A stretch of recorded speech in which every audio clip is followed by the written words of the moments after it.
Hi friends, வணக்கம். இன்றைக்கி என்ன பார்க்கலான்னா, தமிழில் பொருத்திணை விளக்கம் பற்றி பார்க்கலாம். சங்க இலக்கியங்களில் பொருத்திணைகள் பற்றி என்னென்ன இருக்காங்க அப்படின்னு பார்க்கலாம். புறத்தார் யாவருக்கும் புலப்படும் ஒழுக்கத்தை பற்றி கூறுவது தான் பொருத்திணை எனப்படும்.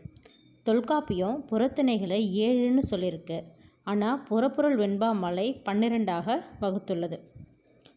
பொருத்திணைகள் என்னென்னு பார்த்திங்கன்னா, வெச்சி, கரந்தை, வஞ்சி, காஞ்சி, உழிஞை, நொச்சி, தும்பை, வாகை ஆகிய 8 பொருத்திணைகள் போருக்கான காரணங்களையும் போர் நடைபெறும் முறைகளையும் கூறுது. மன்னனோட வீரம், கொடை, புகழ் முதலானவற்றை சிறப்பிச்சு பாடுவது பாடான் திணை. மேற்கண்ட 9 திணைகளுக்கு கூறாதவற்றை பொதுவியல் திணையில் அடக்கி கூறுவர். ஃபஸ்ட்டு விருந்தோம்பல் பற்றி பார்க்கலாம். விருந்தே தானும் புதுவது புனைந்த யாப்பின் மேற்றே என்ற தொல்காப்பிய நூற்பாவில் இடம்பெற்றுள்ள விருந்து என்னும் சொல் புதியது என்ற பொருளில் கையாளப்பட்டுள்ளது. எனவே இதன் அடிப்படையில் தோன்றிய விருந்தினர் என்ற சொல்லும் அறிந்தவர், தெரிந்தவராகிய சுற்றத்தார் அல்லது முன்பின் அறியாதவர்கள் வீடு தேடி வருவோரையும் குறிப்பதாகும். இவர்களை வரவேற்று உணவளித்து உபசரிக்கும் பண்பே விருந்தோம்பலாகும்.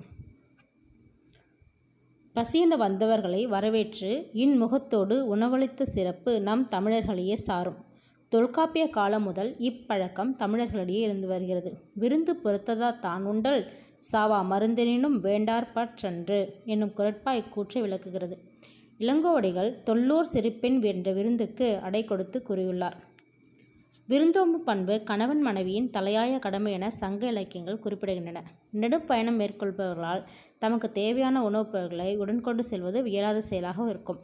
அவ்வாறு உணவின்றி பயணம் மேற்கொண்டு வருபவர்களுக்கு வழியிலுள்ள வீடுகளில் உள்ளோர் உணவளிப்பர். சங்ககால தமிழர்கள் பசியென்று வருபவர்களை வரவேற்க வீட்டு வாயிலில் காத்திருப்பர். இரவில் வாயில் கதவை அடைக்கும் முன் விருந்தினர் யாரேனும் உள்ளனரா என பார்ப்பர். அவ்வாறு இருப்பின் வரவேற்று உணவளிப்பர் என்பதை நற்றிணை பாடல் மூலம் அறியலாம். கோவலர் மழவிடை பூட்டிய குழாய் தீம்புளிச் செவியடை தீர தேக்கிளை பகுக்கும் புள்ளி நல்நாட்டு அப்படின்ற அகநானூறு பாடலும் இதை சொல்லுது. விருந்தினர் இரவில் காலம் கழித்து வரினும் மனம் மகிழ்ந்து விருந்தோம்பினர். இரவில் வீட்டிற்கு வரும் விருந்தினருக்கு நெய் கலந்த இறைச்சி சமைத்து கொடுப்பது அன்றாய வழக்கமாகும் அப்படின்னு அகநானூறு சொல்லுது.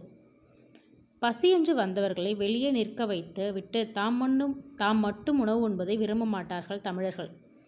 இதனையே விருந்தோம்பல் முறையென தமிழர்கள் வகுத்திருந்தனர். விருந்தினரிடம் முகமலர்ச்சியோடு கூடிய இனிய சொற்களை கூறி கண்ணில் காணும்படி தமக்கு நெருக்கமாக இருக்கச் செய்து கன்று என்ற பசுவை போல அன்பு காட்டி நிகழச் செய்வர். விருந்தினர் மனம் மகிழும்படி விண்மீன்கள் போன்ற ஒளி வீசும் கிண்ணங்களில் பல வகையான உணவினை படைப்பர். பழந்தமிழ் இலக்கியத்தில் உணவு சமைக்கும் முறைகளை மடைநூல் அப்படின்ற நூல் குறிப்பிடுகிறது. உணவு பற்றிய செய்திகள் சிறுபானாற்றுப்படை, பெருங்கதை, மணிமேகலை போன்ற நூல்களில் கூறப்பட்டுள்ளன. காலத்திற்கும் நிலத்திற்கும் ஏற்ற உணவுகளை அந்நூல்கள் மூலம் அறிந்து கொள்ள முடியும். வல்லன்மை, அதாவது வள்ளல் தன்மை பெற்ற பெருவளத்தை தக்கோர்க்கு பகிர்ந்து அளிப்பதே வல்லன்மையாகும். இப்பண்பு அரசர்கள் பின்பற்ற வேண்டிய பண்புகளில் தலையாயது என கருதப்பட்டது.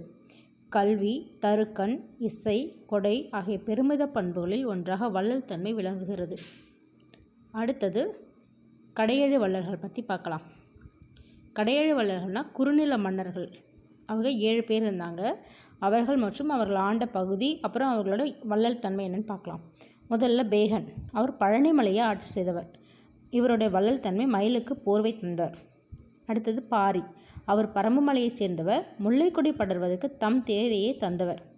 திருமுடிக்காரின்றவர் மலையமா நாடை சேர்ந்தவர். குதிரைகளை பரிசாக வழங்கினார்.